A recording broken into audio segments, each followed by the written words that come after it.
Are you familiar with the Visiting Forces Agreement? Yes, sir.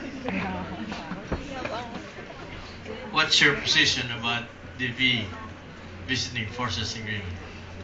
My position on the Visiting Forces Agreement is that it should be reviewed again by the Senate, Why? so as to clear up things with the Americans, particularly their army, on the extent on how how they should stay here in the Philippines. Meaning to say, mm, not only the extent of their stay here, but also their limitations or certain parameters where they could also meddle with the Filipinos here in the Philippines. What So, do you mean medal? I mean to interact with the Filipinos, since lately not only us but also in Japan we're having problems with the way we interact with the soldiers, and sad to say it's always related to sexual harassment and the like. So um, with that kind of cases, we have seen how we have been bypassed by the Americans. We have seen the Americans not following the court order with Daniel Smith.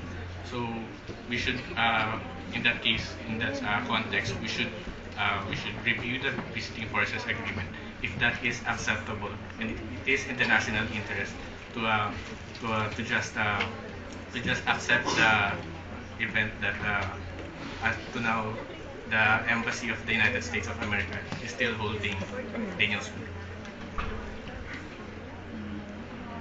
Is there any link between the Visiting Forces Agreement and the anti-terrorist policy of the Philippines? If there is none, why? If there is, how? Um, there is, yes, there is a link in a sense that strategically we are one of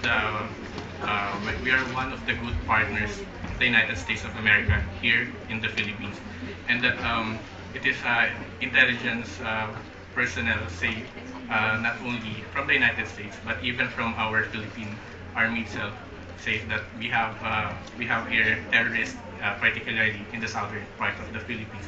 So with the visiting forces agreement, the positive side of that thing is that we could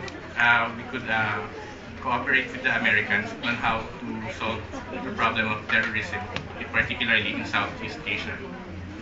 Okay, thank you.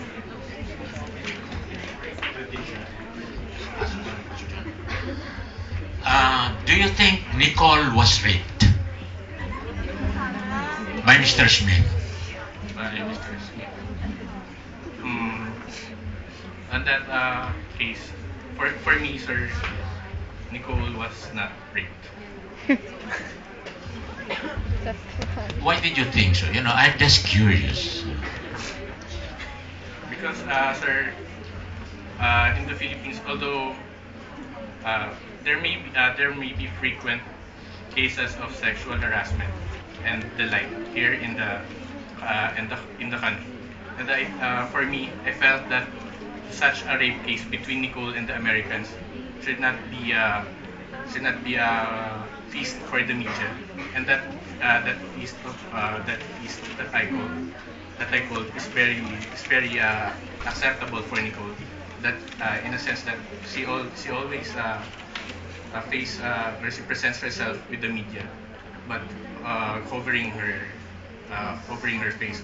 Though it has been a tradition to cover the face of the victim, but for me, if she really is telling the truth and uh, she's really determined that the case is very strong for her, then we should really show up her face and tell that such incident really happened in Targus. So, in effect, you're saying that the Philippine court was wrong in saying that Nicole was raped after having heard and seen all the evidences. Well, aside from the evidence, sir, if the Philippine court itself did not even issue somewhat warrant just to make Daniel Smith back into the custody of the Philippines. So not only that the Philippine court was somewhat questionable on Lobat na ako. telling or delivering a verdict that Daniel Smith and the other Americans are. May charger kayo. And we should also consider that there has been pressure on the Philippine government, particularly to the judicial branch, to show that we are really for Nicole, for the side of Nicole. In other words, there is no justice in the Philippines. That's what you're saying. Let's just say, sir, that the justice system here is malfunctioning.